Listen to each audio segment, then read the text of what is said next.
ವಾಲ್ಮೀಕಿ ಹಗರಣದಲ್ಲಿ ಜೈಲಿಗೆ ಹೋಗಿ ಬಂದಂತಹ ಬಿ ನಾಗೇಂದ್ರ ಅವರಿಗೆ ಸಚಿವ ಸ್ಥಾನ ಸಿಕ್ಕ ನಂತರ ಈಗ ಪ್ರಮುಖವಾಗಿ ಸೆಷನ್ ಕೂಡ ಆರಂಭ ಆಗಿದೆ. ಇದನ್ನ ತೀವ್ರ ವಿರೋಧವನ್ನ ವ್ಯಕ್ತಪಡಿಸೋದಕ್ಕೆ ಬಿಜೆಪಿ ಕೂಡ ಮುಂದಾಗಿದೆ. ಮತ್ತೊಂದು ಕಡೆ ವಾಲ್ಮೀಕಿ ಸಮುದಾಯದವರು ಪಾದಯಾತ್ರೆಯನ್ನ ಮಾಡೋದಕ್ಕೆ ಕೇಳ್ಕೊಂಡಿದ್ದಾರೆ ಅಂತ ಹೇಳಿ ಬಿ ವಿಜೇಂದ್ರ ಅವರು ಮಾತಾಡಿದ್ದಾರೆ.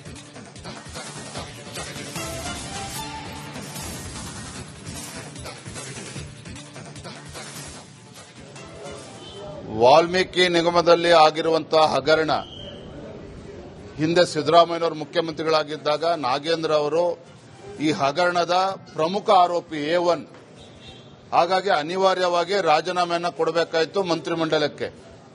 ತದನಂತರದಲ್ಲಿ ಏನೇನು ತೊಂದರೆ ಅನುಭವಿಸಿದ್ರು ನಿಮಗೆಲ್ಲ ಗೊತ್ತಿರುವಂತಹ ವಿಚಾರ. ನಾನು ಮತ್ತೆ ಪುನರುಚ್ಚಾರ ಮಾಡ್ತಾ ಇದ್ದೇನೆ, ಭ್ರಷ್ಟಾಚಾರಕ್ಕೆ ಜಾತಿಯ ಬಣ್ಣವನ್ನು ಯಾರೂ ಕೂಡ ಕಟ್ಟಬಾರದು. ಭಾರತೀಯ ಜನತಾ ಪಾರ್ಟಿ ನಾವು ನಾಗೇಂದ್ರನ ವಿರೋಧ ಮಾಡ್ತಾ ಇಲ್ಲ, ಆದ್ರೆ ಒಬ್ಬ ಭ್ರಷ್ಟ ಮಂತ್ರಿಯನ್ನ ನಾವು ವಿರೋಧ ಮಾಡ್ತಾ ಇದ್ದೇವೆ. ಇವತ್ತು ಚಾರ್ಜ್ ಶೀಟ್ ಕೂಡ ಫೈಲ್ ಆಗಿದೆ. ಕ್ಲೀನ್ ಚಿಟ್ ಕೊಟ್ಟ ಮೇಲೆ ಮತ್ತೆ ಮಂತ್ರಿ ಆಗಲಿ, ನಮ್ದೇನು ತಕರಾರಿಲ್ಲ.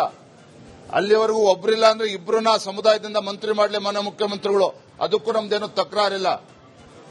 ಹಾಗಾಗಿ ವಿಚಾರ ಬಹಳ ಗಂಭೀರವಾಗಿರ್ತಕ್ಕಂಥದ್ದು.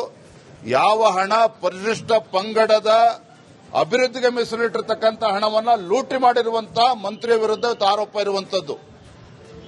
ಹಾಗಾಗಿ ನಿನ್ನೆ ದಿನ ನಮ್ಮ ಸಮುದಾಯದ ಪ್ರಮುಖರು ಎಲ್ಲರೂ ಕೂಡ ನನ್ನ ಹತ್ರ ಬಂದಿದ್ರು.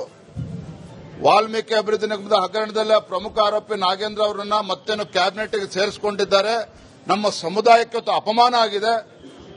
ರಾಜ್ಯಾದ್ಯಂತ ಇದನ್ನು ಹೋರಾಟ ಮಾಡಬೇಕು, ಪಾದಯಾತ್ರೆ ಮಾಡಬೇಕು, ಪ್ರತಿಭಟನೆ ಮಾಡಬೇಕು ಅನ್ನುವ ಅಭಿಪ್ರಾಯವನ್ನು ಅವರು ಕೊಟ್ಟಿದ್ದಾರೆ.